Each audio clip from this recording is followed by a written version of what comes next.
Hi అండి. Hello. ఇగో మా ఇంట్లో అయితే పెద్దలకైతే పెట్టుకుంటున్నామండి. వంట అయితే అయింది. కొంచెం ఆయిల్ రైస్‌లో మసాలాలైతే ఎయలేదు, ఎయొద్దని. ఆయిల్ రైస్ కొంచెం స్వీట్ అన్నం, అన్నం వండినాము. కూరగాయల కూర, అన్ని కూరగాయలు అవి ఒకటి కలిపి అన్ని కూరగాయలు కలిపి కూరగాయల కూర వండినామండి.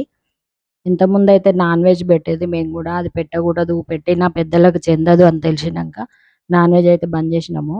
కూరగాయల కూర, పెరుగు, స్వీట్ అన్నము, వడ, పూరి ఇవన్నీ పెట్టి పండ్లు పెట్టి పెడతాము ఎప్పుడైనా.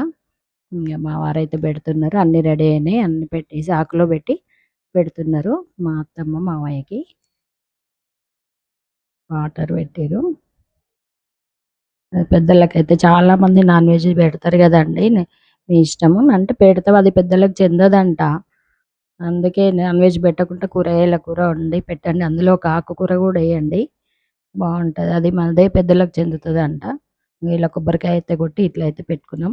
మా వారైతే ఆకులో అన్నం పెట్టినాం గదా! అందులోంచి ఒక ముద్ద 2 ఆకులలో నుంచి ఒక్కొక్క ముద్ద తీసి ఒక చిన్న పేపర్ ప్లేట్‌లో పెట్టి పిట్టగోడ మీద అయితే పెడుతున్నాం మేము.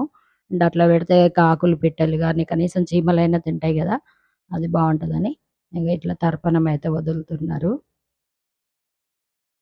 పెద్దలకి. ఇలా చేస్తే మంచిదంట. అంటే మనం పూజారిని పిలిచి అయితే చేసుకోలేము. మాకు తెలిసినంత వరకైతే మేము చేస్తున్నాము. ఇప్పుడు పూజారిని పిలిచి చేసే అంత టైం లేదు. మధ్యాహ్నం వరకు 12 వరకు పెట్టేయాలంటారు గదా! అయింది. కరెక్ట్ 12కి అయింది. మేము పెట్టేసినాము. మా ఇంట్లో అయితే ఇలా జరిగిందండి. మీరెట్లా జరుపుకున్నారు? బాయ్.